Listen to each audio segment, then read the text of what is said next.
Hello, welcome to IGB Live again. My name is Stephen Carter, Digital Director at iGaming Business. I'm here today with Matt Zarb-Cousin from Gamban.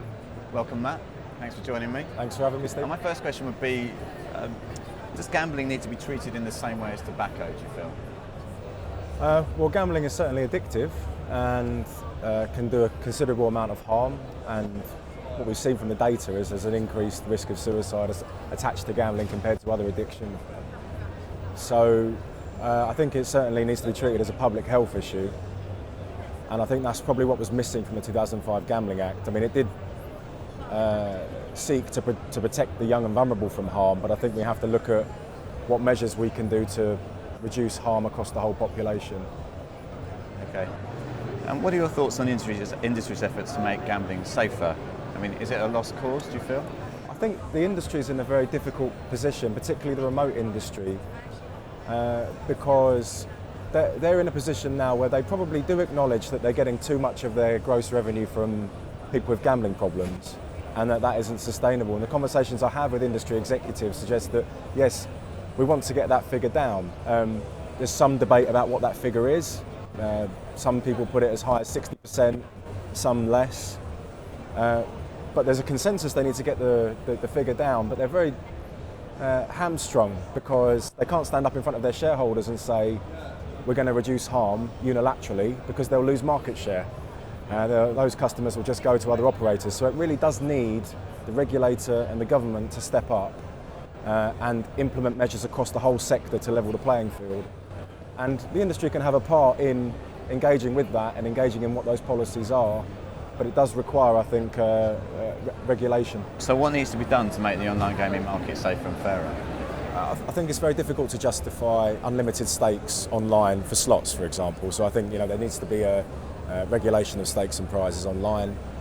I think there needs to be affordability checks informed by perhaps utilising open banking, so you can determine someone's income and how much someone is gambling across all their accounts. Rigorous deposit limits. I think there are lots of things that can be done, and if the industry engage with the regulator and with each other, I think we can. That stuff can happen pretty quickly.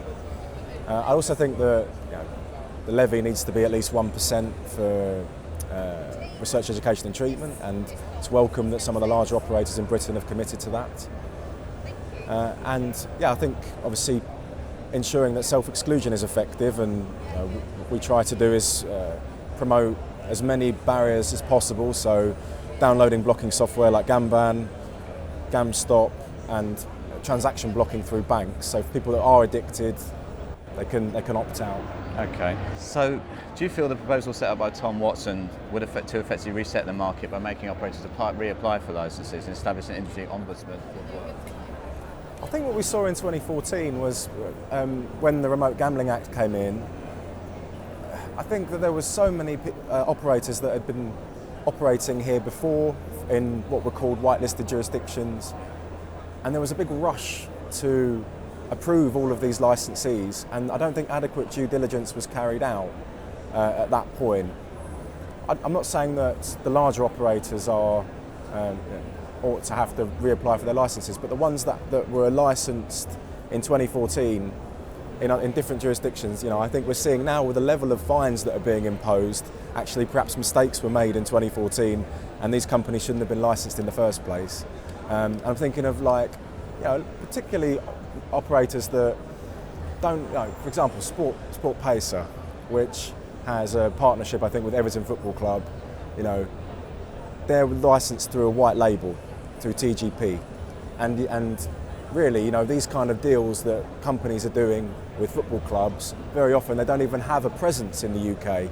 So I think there's a very strong case for looking at that again. So I do support that, yeah.